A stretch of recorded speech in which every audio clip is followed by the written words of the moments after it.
So guys, welcome back to the channel once again. Welcome back to another new vlog. So guys, তোমরা সবাই কেমন আছো? আশা করছি তোমরা সবাই খুব ভালো আছো। তো আজকের যে ব্লগটা হতে চলেছে এটা টোটালি ডেডিকেটেড ব্লগ হতে চলেছে অন ZX10। যারা ZX10 কিনতে চাইছো বা যারা জানতে চাইছো যে ZX10 পুষতে মান্থলি খরচা কত, ইয়ারলি খরচা কত, তো তারা একদম পারফেক্ট ভিডিওতে এসছো। ঠিক আছে, এই ভিডিওতে আমি পুরো A to Z ডিটেইলিং দেবো অন ZX10। ZX10 পুষতে কত খরচা, EMI কত, মান্থলি এক্সপেন্সেস কত আসতে পারে, টোটাল আমি ব্রেকিং দেবো। ফুল ডিটেল ব্লগ হবে ZX10 এর উপর।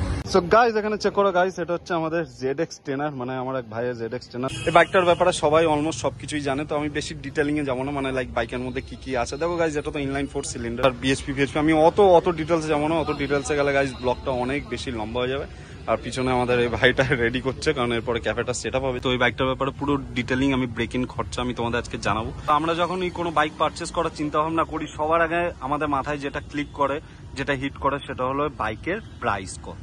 তো এই বাইকের যেটা এক্স শোরুম প্রাইস আছে অলমোস্ট ধরে নাও 16 লাখ সামথিং রুপিস, মানে ধরে নাও 17 লাখ রুপিস। তো আমরা তো থাকি গাইস কলকাতায়, তো আমরা কলকাতার অন রোড প্রাইসটা নিয়েই চলবো। তো কলকাতায় যেটা এটার অন রোড প্রাইস আছে সেটা ইজ নিয়ার অ্যাবাউট ধরে নাও 19,10,000 রুপিস। ঠিক আছে, আগে পিছে হতে পারে, উপর নিচে হতে পারে, কারণ এখন বাজেট পেশ হয়েছে, তো এটি এদিক এদিক হতে পারে। তো আমি যে হিসাবটা তোমাদের দেবো না গাইস, এটা হচ্ছে মানে একটা অ্যাপ্রক্স হিসাব দেবো। তো অন রোড প্রাইস ধরে নেওয়া যায় 19,10,000 সামথিং আসবে। ঠিক আছে, তো এটার জন্য যে ডাউন পেমেন্টটা করতে হবে সেটা হতে হবে নিয়ার অ্যাবাউট ধরো 5 লাখ টাকা। ঠিক আছে, 5 লাখ টাকা তোমাদের এটা ডাউন পেমেন্ট করতেই হবে। মানে মিনিমাম ডাউন পেমেন্ট একটা কস্ট নিয়ে আমি যদি এগোই, তো 5 লাখ টাকা আমি ধরলাম। আমি যদি অন রোড প্রাইস থেকে ডাউন পেমেন্ট প্রাইস আমি ডিডাকশন করে দিই, তাহলে লোন অ্যামাউন্ট আমার থাকছে 14,10,987 মতো আমার ধরো আসবে। এবার আসবো আমি মান্থলি EMI তে। ঠিক আছে, তো মান্থলি EMI যেটা হয়, তো গাইজ এই বাইকটা যারা পারচেস করে তারা ধরো মোটামুটি ধরে নাও 4 বছরের জন্যই পারচেস করে, বা যাদের কাছে ধরো বিশাল পয়সা আছে তারা তো বলবে ভাই আমাকে ক্যাশেই দিয়ে দেয়। 4 বছরের EMI করলে, মানে 4 বছরের লোন করলে এই বাইকটার রেট অফ ইন্টারেস্ট কত আসতে পারে। তো রেট অফ ইন্টারেস্ট যেটা আমি এখানে ক্যালকুলেট করেছি, তো গাইজ রেট অফ ইন্টারেস্ট ধরো 10% নিয়ে আমি এগোচ্ছি। 19-20 হতে পারে, এগেন রেট অফ ইন্টারেস্ট 8 কোথাও 9, তো ডিপেন্ডিং অন কোন ব্যাংক থেকে তোমার লোন হচ্ছে। তো সেই হিসাবে যদি আমি এগোই, তো 10% অন অ্যান অ্যাভারেজ একটা অ্যাপ্রক্সিমেট একটা আমি হিসাব নিয়ে চলছি। তো 1 বছরের যদি কেউ 10% রেট অফ ইন্টারেস্ট এই বাইকটা কিনতে চাও, তো মোরানলেস পড়ে যাবে ধরো মান্থলি EMI-টা পড়ে যাবে ধরে নাও 1,24,048 টাকার মতো অ্যাপ্রক্স। আর 2 বছরের যদি কেউ গাইজ এই বাইকটা নিতে চাও অন 10% রেট অফ ইন্টারেস্ট, তো পড়ে যাবে 65,109 রুপিস। কেউ যদি 3 বছরের লোনে নিতে চাও অন 10% রেট অফ ইন্টারেস্ট, তাহলে পড়ে যাবে গাইজ 45,328 রুপিস। আর কেউ যদি 4 ইয়ারের 10% রেট অফ ইন্টারেস্ট এই বাইকটা নিতে চাও, তো পড়ে যাবে 35,786 রুপিস। নাও এবার যেটা আসছি গাইজ, এটা অনেকেরই কোশ্চেন থাকে যে ফুয়েল রেটস কত পড়তে পারে। তো এখানে ফুয়েল রেটস আমরা একটা অ্যাপ্রক্সিমেট আমরা একটা হিসাব নিয়ে এগোবো।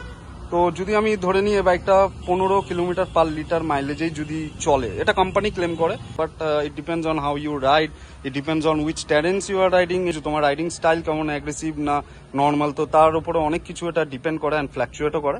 তো আমাকে যেহেতু একটা ফিগার বার করতে হবে, তো কোম্পানির হিসাবেই আমি চলছি যে 15 কিলোমিটার পার লিটার হিসাবেই আমি এগোচ্ছি। ঠিক আছে, তো 15 কিলোমিটার পার লিটার যদি মাইলেজ দেয়, তো ধরে নাও যদি মান্থলি তুমি 1000 কিলোমিটারও এই বাইকটা চালাও, তোমার কস্টিং পড়ে যাবে তেলের ওপর খালি 6,700 টাকা। এবার আসি গাইস সার্ভিসিং কস্টের ওপর। ঠিক আছে, তো গাইস ফ্রিতে কিছুই আসে না। তো অনেকে বলে দাদা free service free service free service. Guys free service free বলে গাইস পৃথিবীতে কিছু হয় না। কোম্পানি অত বোকা না যে তোমাকে সবকিছু ফ্রিতে দিয়ে দেবে।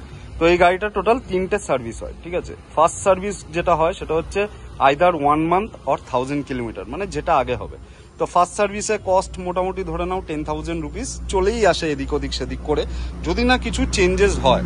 যদি কিছু চেঞ্জেস করার হয়, যদি কিছু কেনার মানে কিনে গাড়িতে ইনস্টল করতে হয় বা কিছু খারাপ হয়ে গেছে, সেটার বিষয়টা আলাদা। বাট যদি এমনি নর্মাল জেনারেল সার্ভিস হয় অ্যান্ড চেক আপ হয়, গাড়ির যদি সব ঠিকঠাক থাকে, তো ধরে নাও 10,000 টাকা তোমার যাবে এই বাইকটার পিছনে। তো এবার যদি সেকেন্ড সার্ভিসের কথা আসি, সেকেন্ড সার্ভিস এই বাইকের হয় ধরে নাও আইদার 6 মান্থ আর 5,000 কিলোমিটার, মানে যেটা আগে হবে। ঠিক আছে, তো সেকেন্ড সার্ভিসে মোটামুটি ধরো 12,000 টাকা পড়ে যায়। তো এটাও ডিপেন্ড করে তোমার বাইকে কিছু চেঞ্জ হচ্ছে কি না হচ্ছে। আর যদি থার্ড সার্ভিসের কথা বলি, তো থার্ড সার্ভিস যেটা হয় ধরে নাও 12 মাস অর 24,000 কিলোমিটার। থার্ড সার্ভিস যেটা হয় বাইকের মোটামুটি ধরো 12,000 টাকার মধ্যেই ঘোরাফেরা করে, মানে 10 থেকে 12-র মধ্যেই, যদি না কিছু আদার চেঞ্জেস করতে হয় বাইক। তো 3টে সার্ভিসের কস্টই চলে আসবে তোমার ধরে নাও ফার্স্ট সার্ভিস আসছে 10,000 টাকা, সেকেন্ড সার্ভিস আসছে 12,000 টাকা, থার্ড সার্ভিসে ধরো না 12,000 টাকাই আসছে। তো যদি এই টোটাল 3টা সার্ভিসের কস্ট ধরা হয় 1 বছরে, তাহলে সেটা প্রডিউস করছে 34,000 টাকা। পয়েন্ট টু বি নোটেড, 34,000 টাকা খালি আসছে এই বাইকের 3টে সার্ভিস। আরো তো প্রচুর খরচা আছে, সেগুলো আমি তোমাদের পরে বলবো। এবার যদি আমি 34,000 টাকায় 12 দিয়ে আমি ডিভাইড করি, 2,800 রুপিস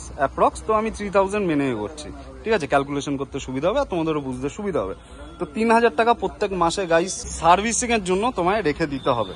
সো গাইস এবার জেনে নেবো এই বাইকটা যদি কেউ 1 বছরের লোনে নাও, তাহলে তোমাদের কত খরচা, including EMI cost, including fuel cost, including service cost, including total cost. যদি কেউ 1 বছরের জন্য বাইকটা নিতে চাও, তাহলে গাইজ এর 1 বছরের যে ইএমআইটা আসছে সেটা আসছে 1,24,048 টাকা।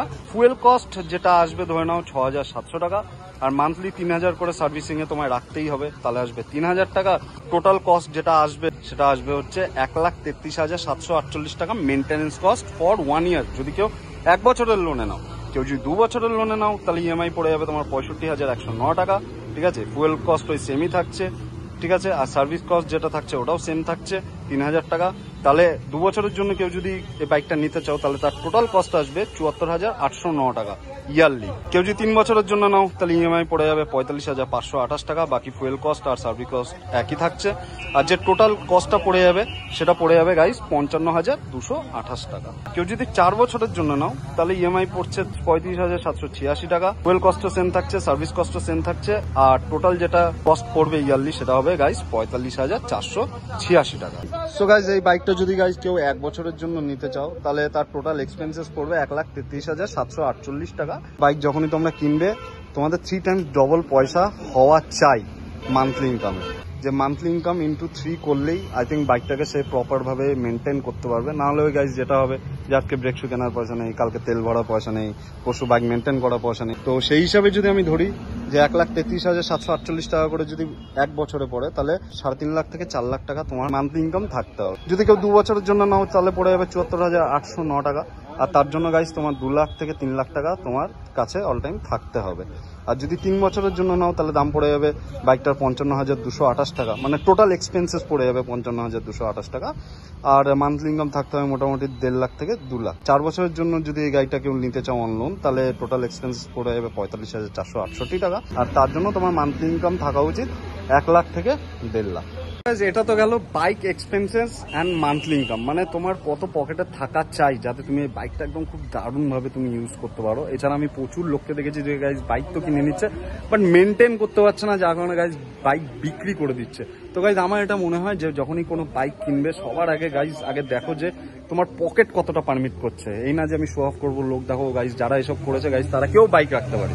তো গাইজ এই যে খরচাগুলো বললাম, এটা তো নর্মাল এক্সপেন্সেস, মানে একটা বাইক পুষতে গেলে লাগেই। এছাড়াও বাইকে আরো প্রচুর এক্সপেন্সেস আছে, মানে আমি যদি সব এক্সপেন্সেস মানে একটা ভিডিওর মধ্যে ঢুকিয়ে দিই, তো গাইস 20 মিনিটের একটা মানে লম্বা ভিডিও হয়ে যাবে, যেটা আমি চাই না। তো মানে আমি খালি সেই ইনফরমেশন গুলো দিচ্ছি যেগুলো খুবই দরকারি একটা বাইক মেনটেন করার জন্য, মানে অ্যাটলিস্ট একটা ZX টেনার মেনটেন করার জন্য। যে বাইকটা কেনার পর যে খরচাগুলো তোমাদের পড়বে সেটা হবে গাইজ এর টায়ার। এর যে টায়ার্স গুলো দেখছো গাইজ, এগুলো কোম্পানি ফিটেড, এগুলো হচ্ছে ব্রিজ স্টোনের টায়ার। তো মোটামুটি কোম্পানি ক্লেম করে যে 8 থেকে 9,000 কিলোমিটার একটা সুপার বাইকের টায়ার যায়, মানে দুটো টায়ারই, ঠিক আছে। কম বেশি এদিক ওদিক হতে পারে depending on your riding style. আর এই টায়ার গুলোর যে কস্টিং পড়ে, এটা ব্রিজস্টোনের টায়ার, ধরে নাও এক একটা টায়ার 16 থেকে 17,000 টাকা পড়ে, এদিক ওদিক হবে একটু, বাট ধরে নাও দুটো টায়ার অ্যাপ্রক্সিমেটলি 32 থেকে 33,000 টাকা। এই দুটো টায়ারের পিছনে তোমার খরচা আছে আফটার এভরি 9,000 কিলোমিটার। এর যে চেন সেটটা আছে না, এই চেন সেটটাই দাম আছে ধরে নাও মিনিমাম 30,000 রুপিস।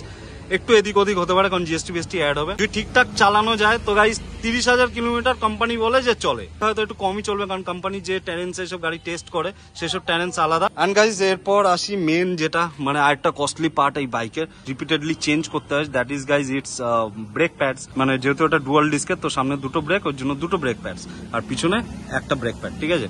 তো এই যে ব্রেক প্যাডস এর যে দাম আছে, এটাও ধরে নাও 30,000 টাকা, মানে 10,000 টাকা করে এক একটা।